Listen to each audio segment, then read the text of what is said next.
أسعدتم مساء في هذه الحلقة المعنونة بدراسة التوزيع الإداري للمناطق الكردية في سوريا، وهي دراسة قمت بها في نهاية العام 2012 وبداية العام 2013. كتبتها باللغة العربية واعتمدت على مصادر، سأذكر هذه المصادر في آخر حلقة من هذه الحلقات. اليوم سأتحدث عن مدن عامودة، درباسية، غريسبي. سأبدأ لكم بالقراءة، وإن كانت لكم أي ملاحظات تستطيعون كتابتها كتعليق. بالنسبة إلى عامودة، تقع مدينة عامودة في الشمال الشرقي من سوريا على الحدود مع تركيا، وتتبع منطقة قامشلي في محافظة حسكة، وتقع غرب مدينة قامشلي أو قامشلو، وتبعد عنها حوالي 30 كيلومترا، وشمال شرق مدينة حسكة وتبعد عنها 80 كيلومترا، ويمر فيها نهر صغير يدعى نهر داري، البعض يقولون نهر الخنزير أيضا. يوجد فيها تلال أثرية، تلموزان أوركيش، ثلاثة تلال هي تلموزان، أوركيش، وتل شاغر بازار، وتل شرمولة. وقد تم التنقيب والكشف عن تاريخها كما ذكر اسم عامودة في كتاب نشوة المدام في العودة إلى دار السلام للمؤلف الشهير العلامة محمود الآلوسي، حيث زارها في رحلته سنة 1267 هجري، وذكر أن فيها 70 بيتا وفيها مسجد، وهذا يفيد أنها كانت عامرة قبل 150 عاما، وهي من أقدم قرى ومدن المحافظة. التسمية: يتداول المسنون قصة أسطورية، بين قوسين أسطورية، لاحظوا كلمة أسطورية، تفيد بأن ابنة ملك مدينة ماردين ولدت سفاحا وأمرت بإبعاد ابنها، فعلقه المكلف بهذه المهمة على عامود ونصبه قرب تل عامودة حاليا، وعندما اكتشفته قافلة مرت من ذلك المكان تناقل القوم قصة العامود والطفل، وأصبحت المنطقة تعرف باسم العامود، وعندما بنيت القرية سميت عامودة. ولكن أنا قلت هذه القصة أسطورية، ابنة ملك ماردين تحبل سفاحا أو تولد سفاحا وتأمر أحدهم بأخذ ابنها، ويقوم ذلك المكلف بتعليق الابن على عامود. هذه قصة أسطورية كي يجعلوا من اسمها عامود أي باللغة العربية، ولكن الغالب جاء اسمها من آميدي، مثل آمد المعربة إلى ديار بكر، وفي جنوب كردستان أيضا توجد آميدي، وهنا أيضا نفس اللفظ. عدد السكان في العام 2012 يبلغ عدد سكان عامودة حوالي 200 ألف نسمة، ومعظمهم من الكرد، ولا تتعدى نسبة العرب 1%.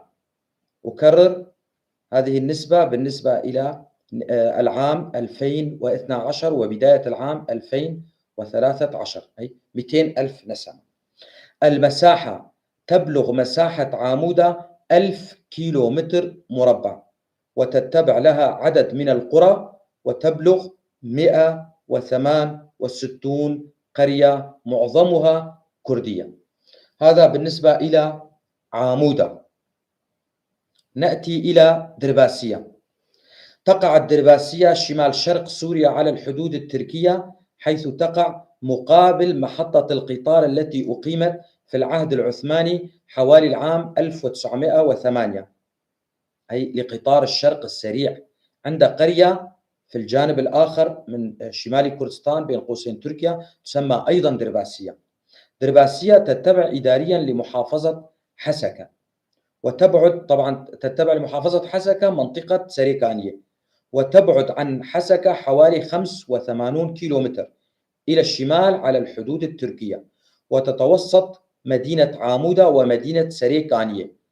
بناء درباسية تم بناؤها عام 1931 عندما تم حفر بئر وظهر الماء العذب فيه، وقبل ذلك كانت قرية قرمانة هي العامرة. التسمية: هناك عدة نظريات تسمعونها ونقول النظرية الغالبة.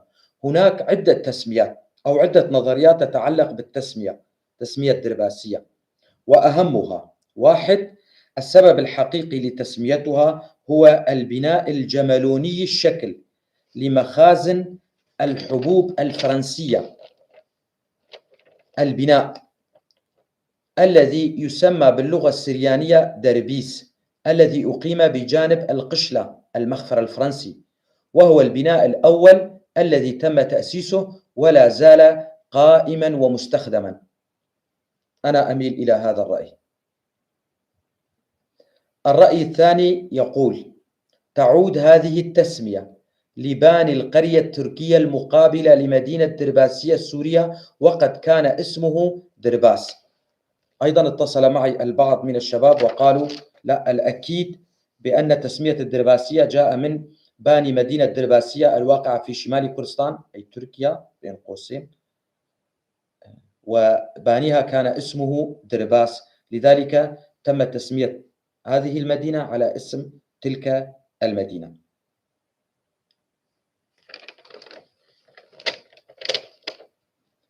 السكان: بلغ عدد سكان الدرباسية 110,000 نسمة عام 2013. يشكل الكرد أكثر من 97%، والباقي عرب ومسيحية. تتبع لمدينة درباسية 204 قرى. تم ضم 31 قرية منهم لناحية زرقان أبو راسين، والغالبية العظمى من هذه القرى كردية. طبعا لم أذكر قرى المغمورين أو المستوطنين العرب الذين جلبتهم الحكومة السورية وقامت بتوطينهم في منطقة درباسية استنادا لقرارها، القرار الذي يعود للعام 1965 والذي تم تنفيذه في العام 1973، أسوة بكل المناطق الحدودية من سريكانية إلى ديريك. باختصار، لماذا لم أذكرهم في دراستي؟ لأنهم غرباء وليسوا من أهل المنطقة، ولا أعتبرهم من تعداد السكان. وقامت حينها الحكومة السورية بسلب أراضي الكرد منهم على طول الحدود مع تركيا، ومنحتها للمستوطنين العرب، ولا زالوا ينعمون بخيرات المنطقة. وأهل المنطقة من الكرد والعرب محرومون من هذه الخيرات. الآن آتي إلى جريسبي تل أبيض. يقع جريسبي تل أبيض على الحدود التركية شمال الرقة ب100 كيلومتر، وتتبع إداريا لمحافظة الرقة، وتاريخيا هي جزء لا يتجزأ من غرب كردستان. هذا الكلام هو الرد على بعض الكرد، حتى هنالك مسؤولون كرد يقولون بأن غرب كردستان غير متصلة، عبارة عن 3 مناطق، وهو أمر غير صحيح.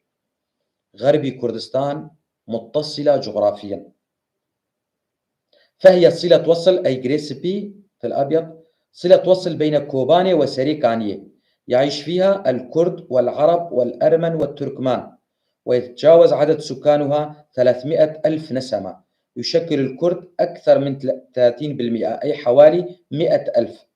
تقع القرى الكردية اعتبارا من جريسبي الأبيض المركز وغربا حتى الحدود الإدارية لمحافظة حلب، ويبلغ عددها أكثر من 100 قرية. وهناك قرى تقع جنوب أوتوستراد حلب حسكة، ومعظم هذه القرى متواصلة جغرافيا باستثناء بعضها تم استحداثها من قبل النظام بعد العام 1963، أي انقلاب حزب البعث. أما القرى العربية فتقع جنوب وجنوب شرق تل أبيض، أي جريسبي، وبين جريسبي وسريكانية. جريسبي سريكانية المركز فيها حوالي بالنسبة للمدينة 45% كرد، و45% عرب، و10% تركمان وأرمن. للعلم هذه المعلومة بالذات أن 45% منهم كرد، و45 عرب وال10% تركمان وأرمن. مصدر هذه المعلومات هم عرب جريس بي تل أبيض. بالنسبة لي أنا أخذت هذه الإحصائية منهم، من العرب وليس من الكرد.